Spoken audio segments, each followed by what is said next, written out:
Direction sud-est de Limoges aujourd'hui. Après Saint-Just-le-Martel, nous avons la commune d'Oreille. Et nous allons prêter l'oreille, celle-ci, aux Orétois et aux Orétoises. Ils sont 1024 depuis le dernier recensement et ils ont des choses à nous raconter. On connaît le petit patrimoine bâti d'Oreille, mais il y a aussi le grand patrimoine.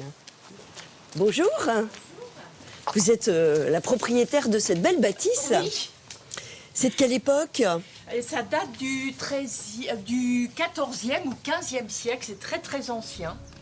Et c'était une ancienne prévôté. C'est-à-dire? C'est-à-dire que le prévôt, c'était un magistrat qui était chargé de collecter les impôts, qui réglait les problèmes aussi bien religieux que privés, etc. C'était un noble. Un personnage religieux. Oui, personnage important. Il n'y a vraiment pas eu de grand changement, non, non. Y compris la tour. Y compris la tour qui est vraiment d'origine, qui n'a pas été changée. La cheminée, enfin les pièces n'ont pas été modifiées non plus. C'est rare. Donc oui, oui, tout à fait. Donc c'est vraiment, oui, oui, resté dans son jus. Hein. Alors là, je vous propose d'en savoir plus parce que j'ai été très intriguée par biomagnétisme humain et je ne sais pas ce que ça veut dire. Bonjour. Bonjour. C'est moi qui viens vous demander quelques petits renseignements là, sur cette plaque qui m'a beaucoup intriguée en parlant de biomagnétisme. Alors, qu'est-ce que c'est? Maintenant, on appelle ça de l'éthiomédecine. Éthio, ça veut dire origine. Médecine, voulant dire médecine, médecine des origines.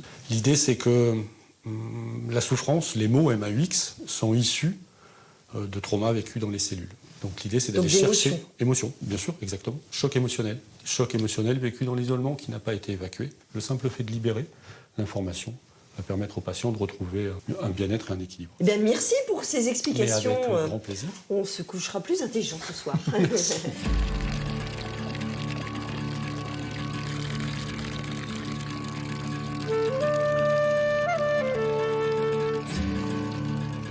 Bon, on n'est pas fâché de fermer le parapluie à présent.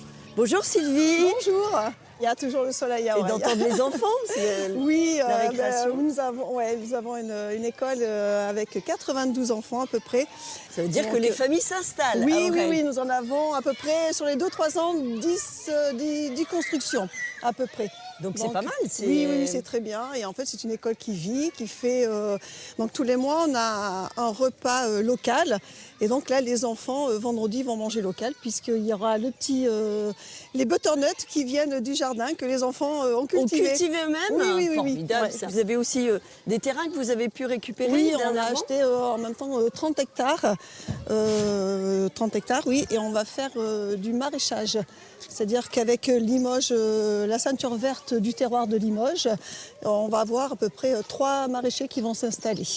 Donc on aura des légumes bio qui seront répartis après sur la ceinture verte et peut-être pour l'école. Et voilà. Et ce n'est pas tout.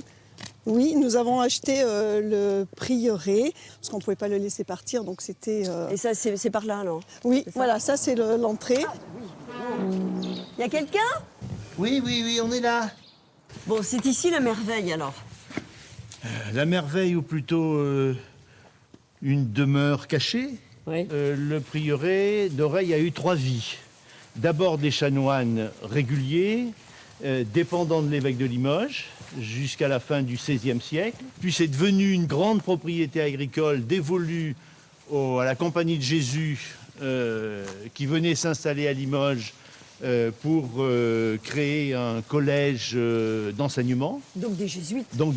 Jusqu'à ce que ce soit donc vendu et acheté par une famille. Et c'est resté dans le domaine privé. resté dans le domaine privé pendant l'ensemble du 19e, du 20e, enfin jusqu'à l'année dernière. Mais qui était à l'abandon Alors non, pas à l'abandon. Il y a eu une série de réaménagements successifs.